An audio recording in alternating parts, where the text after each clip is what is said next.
नमस्कार दोस्तों, स्वागत है आपका एआर पब्लिकेशंस की एक नई वीडियो में। दोस्तों, इस वीडियो में हम बात करने वाले हैं आरआरबी एनटीपीसी के नोटिफिकेशन की, जो कि दिवाली के दिन आपके लिए जारी किया गया, जिसमें 5,810 वैकेंसीज अनाउंस हुई हैं। इस वीडियो में हम बात करेंगे कि किस जोन से आपको अप्लाई करना चाहिए, यानी जोन वाइज वैकेंसीज की, जिसमें मैं कैटेगरी की भी बात करूंगा कि किस कैटेगरी में किस जोन में कितनी वैकेंसी आई हुई है। इसके अलावा हम बात करेंगे कि आपके पास कौन कौन से सर्टिफिकेट होना चाहिए, उन सर्टिफिकेट के लिए लास्ट डेट या क्रूशियल डेट क्या होनी चाहिए, उसका फॉर्मेट क्या होना चाहिए। इसके साथ ही साथ ये भी बात करेंगे कि जो ये ग्रेजुएट लेवल की वैकेंसी है, इसमें कितने पद हैं और अलग अलग पदों के लिए एलिजिबिलिटी क्राइटेरिया क्या होनी चाहिए, किसमें टाइपिंग है, किसमें साइको टेस्ट है, इन सब चीज़ों की बात करेंगे। इसके साथ ही साथ हम ये भी डिस्कस करेंगे कि एग्ज़ाम पैटर्न क्या है, एज लिमिट क्या है, जो कोरोना के टाइम पे 3 साल की एज में छूट मिली हुई थी, क्या वो इस बार भी मिली है या नहीं मिली है, एज काउंट करने के लिए जो लास्ट डेट है वो कौन-सी है। इन तमाम चीज़ों की डिटेल में डिस्कशन करने के लिए मैं ये वीडियो आपके सामने लेकर आ चुका हूँ। जितना इम्पोर्टेंट आपके लिए पढ़ाई करना होता है, उतना ही इम्पोर्टेंट इन बारीकियों को समझना भी होता है, क्योंकि ये छोटी-छोटी चीज़ें होती हैं जो लास्ट में जाके आपके ऊपर बहुत भारी पड़ जाती हैं। कई बार हमारे पास बहुत सारे ऐसे बच्चे आते हैं जो एग्ज़ाम दे चुके होते हैं, जब फाइनल रिजल्ट भी आ चुका होता है और डॉक्यूमेंट वेरिफिकेशन करवाने जाना होता है, तो वो आके हमसे ये पूछते हैं कि सर, हमारे पास तो सर्टिफिकेट इस डेट के पहले का है या इस फॉर्मेट में है, तो क्या चल जाएगा या नहीं चलेगा? इन्हीं सब चीज़ों को ध्यान में रखते हुए ये ज़रूरी है कि आप सारी चीज़ें शुरू से ही जानते रहें कि भई अगर मुझे स्टेशन मास्टर बनना है, तो मुझे कौन-कौन से स्टेप्स को फ़ॉलो करना पड़ेगा, क्योंकि जो आधी-अधूरी जानकारी है, वो बाद में जाके बहुत भारी पड़ जाती है। तो अगर आप चैनल पर नए हैं तो वीडियो को लाइक कर दीजिए और चैनल को कर लीजिए सब्सक्राइब। शुरू से लेकर लास्ट तक देखिएगा, बहुत कुछ आपको क्रिस्टल क्लियर हो जाएगा। तो दिवाली के दिन जो है ये नोटिफिकेशन जारी किया गया, जिसमें 5,810 वैकेंसीज की घोषणा ग्रेजुएट लेवल के लिए की गई है। बात करें अगर पिछली वैकेंसी की, तो जिसमें 8,000 के आसपास ग्रेजुएट लेवल की वैकेंसीज आई थी और 3,000 के अराउंड अंडर ग्रेजुएट लेवल की वैकेंसीज थी। तो अगर उस संदर्भ में बात करें तो इस बार जो है वो 9,000 के अप्रॉक्स ही दोनों वैकेंसीज को मिला के पदों की संख्या है। मुझे लगता है शायद इसीलिए दिवाली के दिन ये वैकेंसी अनाउंस की गई, जिससे कि इसको लेके बहुत ज़्यादा वाद विवाद ना हो पाए। आइए आगे बढ़ते हैं। तो ये नोटिफिकेशन है जिसमें से जो ज़रूरी चीज़ें हैं वो निकाल के मैंने आपके लिए पीपीटी फॉर्मेट में रख दिया है, जिससे कि आपको समझने में सारी चीज़ें आसानी हो। तो जैसा मैंने बताया, ग्रेजुएट लेवल में 5810 और अंडर ग्रेजुएट लेवल के पदों की संख्या 3050 के अराउंड रहने वाली है। हालांकि इसका जो डिटेल्ड नोटिफिकेशन है वो अभी नहीं जारी किया गया है, लेकिन इसी के अराउंड पदों की संख्या आएगी। बात करते हैं, इसमें 6 पद हैं टोटल। अगर ग्रेजुएट लेवल की बात करें तो टोटल इसमें 6 तरह के पद हैं, जिसको लेके अनाउंसमेंट की गई है। उसकी अलग-अलग जो पे लेवल है वो है। इसके साथ-साथ मेडिकल का जो स्टैंडर्ड है वो भी डिफरेंट है। एज लिमिट सभी के लिए 18 से 33 साल है। बात करें कॉमर्शियल कम टिकट सुपरवाइजर की, इसमें 161 वैकेंसी है और 35,400 जो है वो बेसिक पे है। स्टेशन मास्टर ये बेसिक पे होता है, ये सैलरी नहीं होती है। इसमें आपका बाद में एचआरए, डीए ये सारी चीज़ें जुड़ती हैं। बहुत सारे जो भत्ते हैं वो इंक्लूड किए जाते हैं, तब जाके वो फाइनल सैलरी बनती है। ये तो आपकी बेसिक सैलरी होती है। अगर आप स्टेशन मास्टर की बात करो तो बहुत अच्छी सैलरी होती है, वो आपको पता ही है, लेकिन सब कुछ जोड़ के। वहीं पे स्टेशन मास्टर की बात करें तो इसका भी पे लेवल 6 है और 35,400 इसका बेसिक पे है और 615 टोटल वैकेंसी है। यानी जितने भी जोन हैं सब मिला के 615 पद आपके स्टेशन मास्टर के हैं।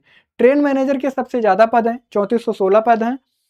वहीं पे बात करें अकाउंटेंट की, टाइपिस्ट, उसके 921 पद हैं। सीनियर टाइपिस्ट की जो है वो 638 पद हैं और ट्रैफिक असिस्टेंट के मात्र 59 वैकेंसीज ही हैं, वो भी अक्रॉस ऑल जोन्स।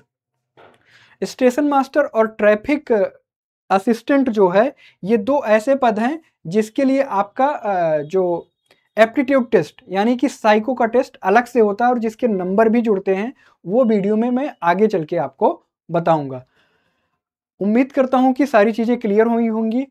डेट्स की बात करें तो इसका एप्लीकेशन फॉर्म जो है वो आ चुका है, ऑनलाइन आप आवेदन कर सकते हो। वो है 21 तारीख से ही इसका फॉर्म भरा जा रहा है, आप एप्लीकेशन फॉर्म फिल कर सकते हो। लास्ट डेट 20 नवंबर है और अगर फॉर्म भरते टाइम कोई गलती हो जाती है तो उसमें जो संशोधन करने के लिए वो भी 10 दिन का टाइम 23 नवंबर से लेकर 2 दिसंबर के बीच का दिया गया है। एज लिमिट की बात कर लेते हैं। 2024 वाली जो वैकेंसी थी एनटीपीसी की, उसमें आपको 3 साल की एज रिलैक्सेशन दी गई थी, क्योंकि कोरोना आ गया था। उस दौरान कोई और किसी पदों पर वैकेंसी वगैरह आई नहीं थी। उसको देखते हुए उनमें जो है वो 3 साल की छूट दी गई थी और ये बोला भी गया था कि आगे आने वाले जो भी पद होंगे, जो भी वैकेंसीज होगी, उसमें जो है इस तरह का छूट का प्रावधान नहीं किया जाएगा। तो वो इस बार नहीं किया गया है।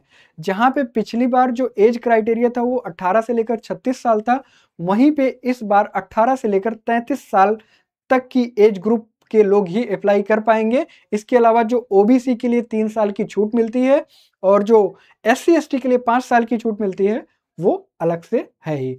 अगर बात करें 1/1/2008, जी हाँ, जो एज काउंट हुई है वो 1/1/2026 के अकॉर्डिंग काउंट की गई है, लेकिन उसको और ज़्यादा सिंप्लीफाई करके मैंने यहाँ पे लिख दिया है कि आप 1/1/2008 के बाद नहीं पैदा हुए हों, यानी कि 1 जनवरी 2008 के पहले आपका जन्म होना चाहिए।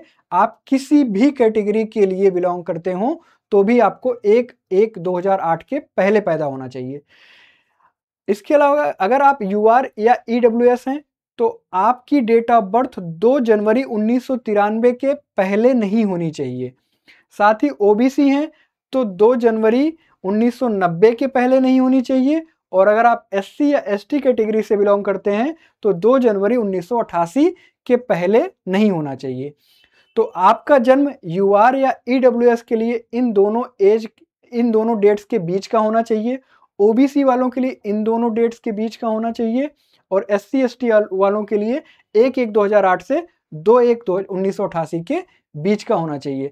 आप अपनी डेट ऑफ बर्थ देखना, अगर वो इसके पहले की है और इन डेट्स के बाद की है तो समझ लीजिए कि आप अप्लाई कर सकते हैं। एज रिलैक्सेशन मैंने बता ही दिया। ओबीसी जो कि नॉन क्रीमी लेयर के लोग हैं उनको जो है वो 3 साल का और एससी एसटी को आपका 5 साल का एज रिलैक्सेशन मिलता है। नाम से ही क्लियर है, ग्रेजुएट लेवल की वैकेंसी है तो आपके पास ग्रेजुएशन की डिग्री होना जरूरी है। कोई परसेंटेज का चक्कर नहीं है कि 60%, 50%, जितना भी परसेंटेज आपका आया है वो एक रिकॉग्नाइज्ड यूनिवर्सिटी से आपके पास सर्टिफिकेट होना चाहिए और वो कब तक का होना चाहिए? 20 नवंबर के पहले आपका सर्टिफिकेट आ चुका हो, डिग्री आपको मिल चुकी हो। एग्जामिनेशन फ़ी की बात कर लेते हैं कि एग्ज़ाम देने के लिए पैसा कितना देना पड़ेगा। 2018 में ही रेलवे ने ये नियम निकाला कि भाई हम थोड़ा-सा जो पैसे हैं वो ज़्यादा लेंगे।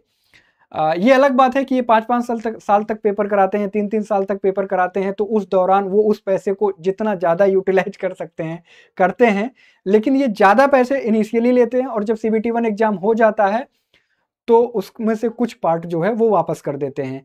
ऐसे ही इसमें भी अगर आप किसी भी कैटेगरी से बिलॉन्ग करते हो तो और आप मेल हो तो आपके लिए 500 रुपये का फीस है, जिसमें से 400 रुपये आपके जब आप सीबीटी 1 एग्ज़ाम दे दोगे तो वापस कर दिए जाएंगे। इसके लिए आपको फॉर्म भरते वक्त अपनी बैंक की डिटेल देनी पड़ेगी, खाता नंबर और आईएफएससी कोड, बैंक नाम, ये सारी चीज़ें देनी पड़ेंगी। वहीं पे अगर आप साइबर कैफ़े पे भरवाते हो तो भी आपको ध्यान देना पड़ेगा कि आपके पैसे तभी आपके अकाउंट में आएंगे जब आपने वहाँ पर अपनी डिटेल्स दी है। अगर साइबर कैफ़े वाले ने अपनी डिटेल दे दी है तो वो पैसे उसके अकाउंट में भेजे जाएंगे, वो भी कब? जब सीबीटी 1 का एग्ज़ाम हो जाएगा और आप उसमें अपीयर होगे। साथ ही साथ अगर आप फीमेल हो या in category SC, ST, ex serviceman, transgender, in categories से बिलोंग करते हो तो आपके लिए 250 रुपये की फीस है, जो कि सीबीटी 1 एग्ज़ाम देने के बाद आपके भी पैसे वापस कर दिए जाएंगे, पूरे 250 रुपये। इसके साथ ही साथ एक चीज़ और बता दूं, अगर आप एससी एसटी कैटेगरी से बिलोंग करते हो तो आपको ट्रेन में जाने आने का, एग्ज़ाम देने जाने का, एग्ज़ाम दे के वापस आने का पास भी मिलता है, उसके लिए आपको सर्टिफिकेट फॉर्म भरते टाइम अपलोड करना पड़ेगा बोर्ड को। अब सबसे इंपॉर्टेंट चीज सर्टिफिकेट्स, क्योंकि ये एक ऐसी चीज है जिस पर बच्चे इनिशियली ध्यान नहीं देते हैं कि किस डेट से किस डेट के बीच का सर्टिफिकेट उनके पास होना चाहिए। चाहे आप ईडब्ल्यूएस से बिलोंग करते हो, ओबीसी से बिलोंग करते हो, एससी एसटी से बिलोंग करते हो, तो आपके पास एक प्रॉपर सर्टिफिकेट होना चाहिए। इसके बारे में पूरी जानकारी आपको मैं इस वीडियो में ही यहीं पे देने जा रहा हूँ। एक और बात बता दूं, एक ईबीसी कैटेगरी भी होती है, इकोनॉमिकल बीकर कैटेगरी करके होती है, वो नहीं इंक्लूड की गई है रिजर्वेशन में, ऐसा नोटिफिकेशन में लिखा हुआ है। इसके साथ ही साथ मैं आपको बता दूं, अगर आप ओबीसी हो तो आपके पास नॉन क्रीमी लेयर का सर्टिफिकेट होना चाहिए। अगर आप नॉन क्रीमी लेयर में नहीं बिलोंग करते हो तो आपको रिजर्वेशन का लाभ जो है वो नहीं मिलेगा।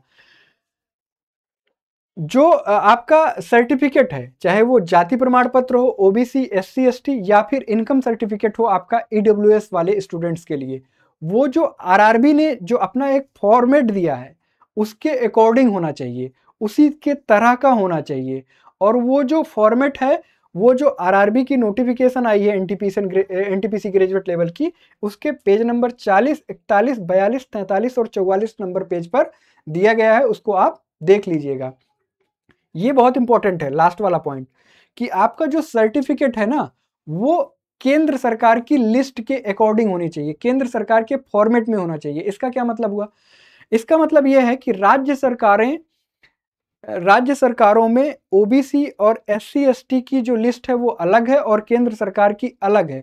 कुछ ऐसी जातियां हैं जो राज्य सरकार में तो एससी एसटी में या ओबीसी में आती हैं, परंतु जब वो केंद्र सरकार की लिस्ट आती है तो उसमें वो नहीं आती हैं। वो जातियां एससी में, एसटी में या फिर ओबीसी कैटेगरी में बिलोंग नहीं करती हैं। इसी वजह से ये लोग, जो केंद्र सरकार की नौकरी है, तो केंद्र सरकार की लिस्ट के अकॉर्डिंग, केंद्र सरकार के फॉर्मेट के अकॉर्डिंग सर्टिफिकेट मांगते हैं। ज्यादातर बच्चों के पास जो सर्टिफिकेट होता है स्कूल वगैरह में बनवा रखा होता है, वो राज्य सरकार का होता है। तो इसको ध्यान में रखना। और जो सेंट्रल का फॉर्मेट है, सेंट्रल गवर्नमेंट का, वो आपका होना चाहिए। जो आपका सर्टिफिकेट है ना, ऊपर ही लिखा रहता है भारत सरकार।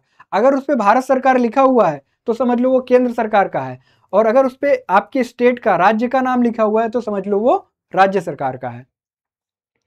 आगे बढ़ते हैं।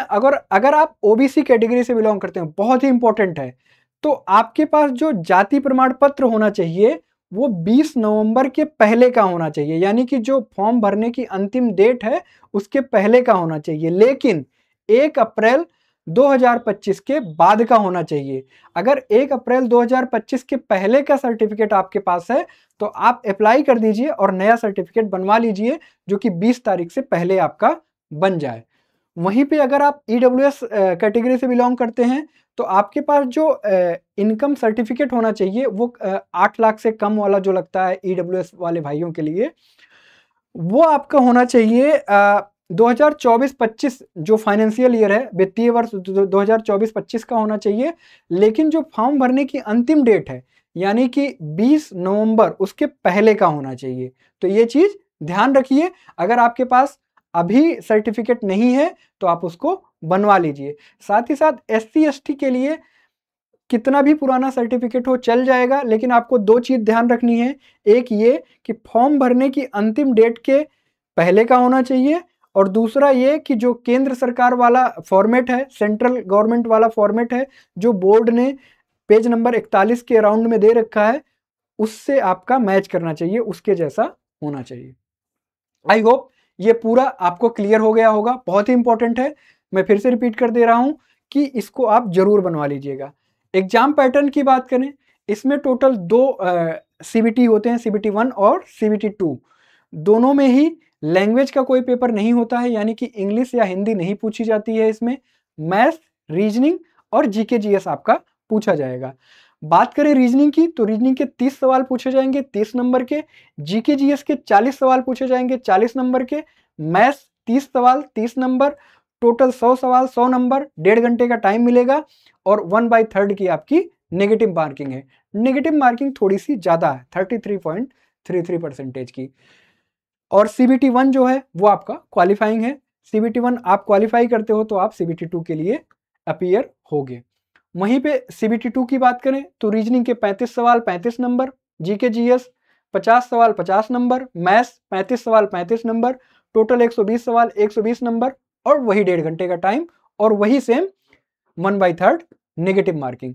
यानी कि अभी भी टाइम सेम रखा गया है, 90 मिनट का ही टाइम रखा गया है, लेकिन आपके प्रश्नों की संख्या 20 और बढ़ा दी गई है आपके CBT 2 में। CBT 2 एग्जाम का लेवल अच्छा होता है। इनफैक्ट पूरे ही NTPC का जो ये एग्जाम होता है वो एक स्टैंडर्ड एग्जाम माना जाता है, रेलवे का सबसे अच्छा एग्जाम माना जाता है, क्योंकि इसके माध्यम से आप बहुत प्रेस्टिजियस जॉब्स के लिए आप अपीयर होते हो, प्रेस्टिजियस जॉब्स आपको मिलती हैं। तो इसलिए इन पेपर्स का लेवल जो होता है वो अच्छा खासा होता है। इसमें आपको जो जैसे सेक्शन वाइज मैंने यहाँ पे लिख के बता दिया है, ऐसा आपको आपके पेपर में देखने को नहीं मिलेगा। मिक्स क्वेश्चन होंगे, यानी कि 2-1 क्वेश्चन जीके का आ गया, फिर रीजनिंग का आ गया, फिर मैथ आया, फिर जीके आया, ऐसे करके मिक्स रहता है। तो उसको जब सेपरेट करोगे तो काउंट करोगे तो इसी के अराउंड आएगा, एग्जैक्ट 35 भी नहीं आएगा। हो सकता है किसी शिफ्ट में रीजनिंग के 32 सवाल आए, किसी में मैथ के 32 सवाल आ जाएं, किसी में मैथ के 35 आ जाएं, जीके के 45 आ जाएं, तो थोड़ा बहुत ऊपर नीचे भी रहता है। इस चीज के लिए आप मेंटली प्रिपेयर्ड रहो। तो ये CBT 1 और CBT 2 एग्जाम होता है। मैं आपको बता दूं, अगर आप इन एग्जाम्स के लिए जो है तैयारी कर रहे हो तो आपको हमारा मैथ्स VOD बैच या फिर लाइव बैच जरूर ज्वाइन करना चाहिए, क्योंकि इसके लिए जो आपकी मैथ्स की पकड़ है वो बहुत स्ट्रांग होना चाहिए। एकदम बिल्कुल बेसिक से लेकर एडवांस लेवल तक के क्वेश्चन पूछे जाते हैं। अभी जो 2024 का पेपर हुआ है, चाहे वो CBT 1 हो, ग्रेजुएट लेवल का अलग, अंडर ग्रेजुएट लेवल का अलग, और फिर आपका CBT 2 का पेपर भी 13 अक्टूबर को हुआ है। तो अगर मैं बताऊं आपको, मैंने पूरा पेपर एनालाइज किया है, हमने टॉप क्वेश्चंस भी निकाले हैं क्योंकि हमारी बुक्स आती हैं, तो हमने उस पर पूरा काम किया है। बहुत अच्छा लेवल रहा है। उस लेवल की प्रिपरेशन करने के लिए आपके पास आदित्य रंजन सर जैसा एक मेंटोर होना चाहिए, जो ना सिर्फ आपको मैथ्स सिखाए बल्कि एक ओवरऑल गाइडेंस भी आपको मिलती रहे उनकी, जो खुद सेलेक्टेड हैं, उनको पता है एग्जाम निकालने के लिए किन किन चीज़ों को ध्यान में रखना होता है। तो अगर आप हमारी VOD बैच में एनरोल करते हो तो आपको यहाँ पे 400 से ज़्यादा recorded videos, hand written class notes, classroom seat, Hindi में भी इंग्लिश में भी, प्रो लेवल की सीट, बहुत ही अच्छे लेवल की सीट होती है जिसमें अच्छे लेवल के क्वेश्चंस होते हैं, 20 सोल्यूशन होती है प्रो लेवल की सीट। इसके अलावा चैप्टर टेस्ट और बहुत सारे सेक्शनल टेस्ट, ये सब कुछ मिलता है आपको 799 में। तो देर मत कीजिए, बैच में एनरोल कीजिए और आज से ही पढ़ना शुरू कीजिए, क्योंकि कंसेप्ट तो सीखना ही सीखना है, साथ ही साथ आपको प्रैक्टिस भी करनी पड़ेगी। और एग्जाम थोड़ा टाइम लेगा बोर्ड, क्योंकि सबसे पहले ALP का नोटिफिकेशन आया था, फिर आपका जो है टेक्नीशियन का भी आ चुका है, JEE का भी आ चुका है। तो ये एग्जाम्स पहले होंगे, NTPC वाला एग्जाम बाद में होगा, और अभी ग्रुप D का एग्जाम तो इनको करवाना ही है जो कोर्ट में चल रहा है। तो थोड़ा टाइम तो लगेगा, लेकिन अगर आपने अभी तक कोई भी तैयारी नहीं भी की है तो भी आप अगर प्रिपरेशन अच्छे से करते हो, बैच में एनरोल कर लिया, बुक से साथ के साथ प्रैक्टिस कर रहे हो, तो आप इजीली क्रैक कर सकते हो, क्योंकि टाइम आपको मिलने वाला है इस एग्जाम में। साथ ही साथ आपको पता है रेलवे के लिए मैथ्स की हमारी 2 किताबें आती हैं, रेलवे गणित, दो जो 24 वाली साइकिल थी 24-25 की, उसमें जितने भी एग्जाम हुए हैं उसमें 2 एग्जाम्स के तो रिजल्ट आ चुके हैं, जैसे आपका टेक्नीशियन का एग्जाम, ALP का एग्जाम या RPF SI वगैरह का एग्जाम।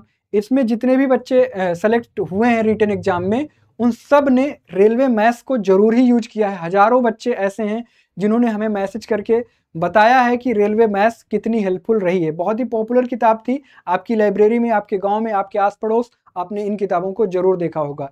इसका 2nd एडिशन आ चुका है, हिंदी में पहले ही आ चुका है, वो अवेलेबल है, इंग्लिश में भी नेक्स्ट वीक से अवेलेबल हो जाएगा। प्रिंटिंग के लिए किताब जा चुकी है, ऑनलाइन और ऑफलाइन दोनों जगह आ जाएगी। इसके साथ ही साथ हमने रेलवे वाले स्टूडेंट्स के लिए GS का भी एक 1 शॉट सोल्यूशन कर दिया है, कि रेलवे GS की किताब भी बन चुकी है, प्रिंटिंग के लिए गई हुई है। अभी दिवाली की छुट्टियां थी, बट नेक्स्ट वीक तक आपको ये किताब भी मार्केट में, और साथ ही साथ जो ऑनलाइन प्लेटफॉर्म्स हैं फ्लिपकार्ट या अमेजन, वहाँ पे भी देखने को मिलेगी। किताब हिंदी और इंग्लिश में अलग अलग है। किताब में थ्योरी भी है, 1 लाइनर्स भी हैं, प्रीवियस ईयर के क्वेश्चंस हैं, इवन जो NTPC का एग्जाम हुआ है उसके भी क्वेश्चन इसमें शामिल किए गए हैं। सारी किताबों को एकदम लेटेस्ट अपडेट कर दिया गया है, फुल्ली अपडेटेड हैं। इसके अलावा अगर आपने थोड़ा टाइम पहले ले लिया हो, इससे पहले कि आप नेगेटिव कमेंट करो, तो आप हमारे आदित्य रंजन सर नोट्स वाले चैनल पे चले जाना।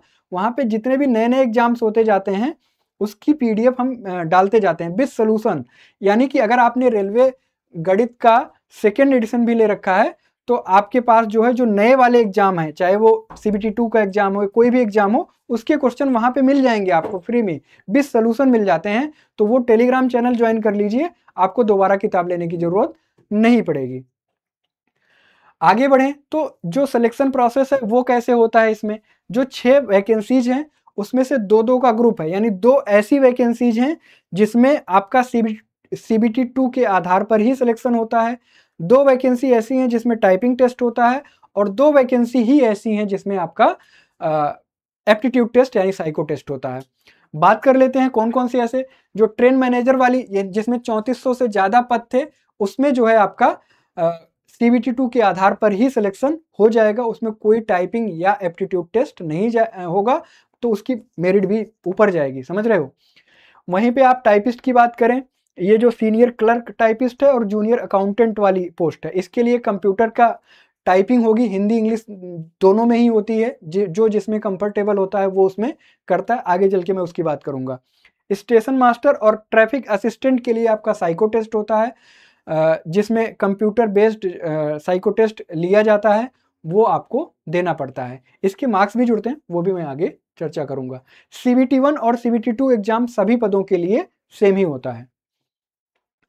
बात करें कंप्यूटर बेस्ड एप्टीट्यूड टेस्ट, यानी कि जो साइको का टेस्ट होता है, जिसका ALP का टेस्ट अभी हुआ था जुलाई में, फिर री एग्जाम भी करवाया गया जिसपे थोड़ा बवाल भी चल रहा है, वही वाला साइको टेस्ट, ऐसा ही साइको टेस्ट यहाँ पे भी देखने को आपको मिलेगा। तो जो टोटल पदों की संख्या है उसके 8 टाइम्स, यानी जो स्टेशन मास्टर और ट्रैफिक असिस्टेंट के पदों की संख्या है उसका 8 गुना लोग बुलाए जाएंगे साइको के टेस्ट के लिए। और उसमें जो टेस्ट की बैटरीज होती है, ईच टेस्ट बैटरी में 42 नंबर पाना जरूरी होता है, मल्टीपल बैटरीज होती हैं, उसमें 42 नंबर आपको लाना मस्ट होता है। इसके साथ ही साथ जब आप ये साइको का टेस्ट देने जाओगे तो आपका विजन सर्टिफिकेट, यानी जो दृष्टि वाला जो मेडिकल है ना, A2 का B2 का, वो सर्टिफिकेट इन्होंने अपने नोटिफिकेशन में दे रखा है, वो आपको दिखाना पड़ेगा। अगर आप वो दिखाओगे तभी आपका जो टेस्ट है वो कंडक्ट किया जाएगा। साथ ही साथ ये जो टेस्ट होगा वो 2 ही भाषाओं में होगा, हिंदी और इंग्लिश में। ये लाइन बहुत इंपॉर्टेंट है, इसको ध्यान देना, जनरली लोगों को पता नहीं होता है।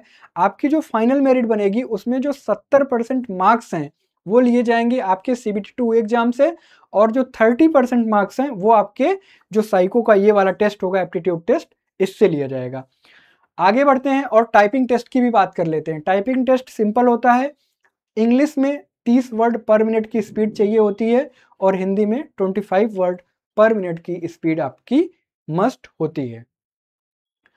इसके साथ ही साथ ये 3 चीजें हैं जो आपको ध्यान देनी है। लाइव फोटो, 21 नंबर पेज पे आप नोटिफिकेशन के जाओगे तो वहां पे लाइव फोटो के लिए इंस्ट्रक्शंस दिए गए हैं। फोटो आपको पहले से नहीं अपलोड करनी होती है, फोटो आपकी फॉर्म भरते टाइम ही अपलोड होगी, लाइव ली जाएगी। इसके लिए जरूरी है कि आपकी फोटो क्लियर हो, वाइट मतलब प्लेन बैकग्राउंड होना चाहिए, वाइट वगैरह शर्ट नहीं होनी चाहिए, और कान आपके दोनों दिखने चाहिए, चश्मा नहीं लगा होना चाहिए, टोपी नहीं लगी होनी चाहिए। पूरी प्रॉपर क्लियरिटी के साथ आप फोटो अपलोड कीजिएगा ध्यान से, इसके बेसिस पर फॉर्म रिजेक्ट भी होते हैं। साथ ही साथ ये भी है कि जब आप फॉर्म भर रहे हो तो आपको 2 चीज़ें बहुत ध्यान से देनी है, एक ईमेल आईडी और एक मोबाइल नंबर, क्योंकि इन पर बराबर OTP आता है। पूरे प्रोसेस के दौरान आपके बहुत बार इसकी ज़रूरत पड़ेगी, तो ईमेल साइबर कैफ़े वाले का मत दे देना, अपना ईमेल रखना, वही वाला ही डालना, और उसका पासवर्ड और मोबाइल नंबर जो उससे जुड़ा हो वो सब चीज़ें आपके पास होनी चाहिए। छोटी चीज़ें लेकिन ध्यान रखना। साथ ही साथ फोटो अपलोड सिग्नेचर अपलोड करते टाइम वाइट पेपर ले लेना और ब्लू बॉल पेन से साइन करके अपलोड करना, नहीं तो फॉर्म आपका रिजेक्ट हो सकता है, और साफ साफ लिखना। अब बात करते हैं कि कौन कौन से सर्टिफिकेट हैं जो हमें अपलोड करने होंगे फॉर्म भरते टाइम। फॉर्म भरते टाइम आपको SC/ST का सर्टिफिकेट अपलोड करना पड़ेगा, यानी वो अभी से आपके पास होना चाहिए जब आप फॉर्म भर रहे हो। क्यों अपलोड करना पड़ेगा? क्योंकि उसी के बेसिस पर आपको पास मिलेगा जो ट्रेन में एग्जाम देने जाने का और आने का वो सारे पासेस उसी के आधार पर मिलेंगे।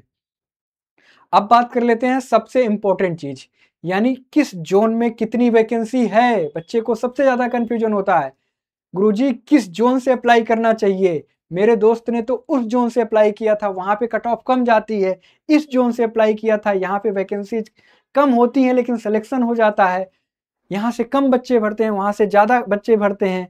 तो ये सारा चीज जो है आपके मन में चल रहा होता है। फिलहाल तो मैं इतना बता दूं कि किस जोन में किस कैटेगरी की कितनी वैकेंसी है, ये मैं बना के ले आया हूं। आप इसका स्क्रीनशॉट भी ले सकते हो, साथ ही साथ हमारे टेलीग्राम पे इसकी PDF मिल जाएगी। टेलीग्राम का लिंक डिस्क्रिप्शन में है, आप वहां से ज्वाइन कर लीजिएगा। और बाकी की डिटेल्स, किस जोन में कितनी कट ऑफ जाती है, ये भी मैं बता सकता हूं क्योंकि मैंने बना रखा है। लेकिन उसके लिए आपको कमेंट करना पड़ेगा कि आप एक वीडियो इस चीज पर ले आओ कि किस जोन से कितने फॉर्म पड़ते हैं, उसमें कितनी कट ऑफ जाती है, लास्ट की 2-3 वैकेंसी का मेरे पास डेटा है, मैं उस पर भी वीडियो आपके लिए लेकर आ सकता हूं। लेकिन उसके लिए आप वीडियो को शेयर कीजिए, चैनल को सब्सक्राइब कीजिए। आगे बढ़ते हैं। और अब मैं बता दूं कि जो आरआरबी बिलासपुर है वहां पे सबसे ज्यादा पद हैं, 864 वैकेंसीज वहां पे हैं। एक चीज और मैं बता दूं, जब आप फॉर्म भर रहे होगे, जिस भी जोन से अप्लाई कर रहे होगे, उस जोन का डिटेल्स जो है वो जाके नोटिफिकेशन में जरूर देख लेना। कई ऐसे जोन हैं जहां पे 6 की 6 पद नहीं है, यानी 6 में से 2 ही पद हैं, वहां पे 6 में से 4 ही हैं, 3 ही हैं। कुछ ऐसे हैं जहां पे 6 के 6 हैं, तो ये देखना जरूरी है आपके लिए। वो पॉसिबल नहीं होता है एक PPT में ले आ पाना, इसलिए मैं नहीं ले आ पाया हूं, लेकिन मैं आपको बता दे रहा हूं, आप जरूर देख लेना। तो अगर आप आरआरबी चंडीगढ़ से अप्लाई करते हो तो टोटल 199 पद मिलेंगे। सबसे ज्यादा पद बिलासपुर में है 864, वहीं पे दूसरे नंबर पे कोलकाता में है 685, और आपका आरआरबी रांची में 651 पद जो है वो हैं। अगर आप पटना से अप्लाई करना चाह रहे हो और आप UR से बिलोंग करते हो तो 0 वैकेंसीज हैं। इसलिए जोन वाइज पदों को संख्या का पता होना आपको जरूरी है। और OBC में भी 0 है पटना में। वहीं पे प्रयागराज में UR की 51 है, EWS की 6 है, OBC की 16 ही पद हैं, SC के 19 हैं, ST के 18 हैं, टोटल 110 पद हैं। तो ये आप स्क्रीनशॉट ले लीजिए, यहां से भी आप देख सकते हो। ये अहमदाबाद की बात करें तो टोटल 79 वैकेंसीज ही हैं। वहीं पे चंडीगढ़ मैंने बता ही दिया, गुवाहाटी में 56 ही हैं, जम्मू श्रीनगर में 32 वैकेंसीज हैं। ठीक है, तो ये आप देख लीजिएगा। अगर आपको हमारी बताई हुई जानकारी समझ में आई, आपको थोड़ी क्लियरिटी मिली, मदद मिली, तो चैनल को सब्सक्राइब तो कर ही लीजिए। साथ ही साथ हमारे टीचर्स जो 1 shot videos RRB group D के लिए और दिल्ली पुलिस के लिए ला रहे हैं, वो आपको कैसी लग रही है कमेंट करके बताइए, उसको शेयर कीजिए दोस्तों के साथ। इस वीडियो में इतना ही रखते हैं, मिलेंगे किसी और वीडियो में। बहुत बहुत धन्यवाद।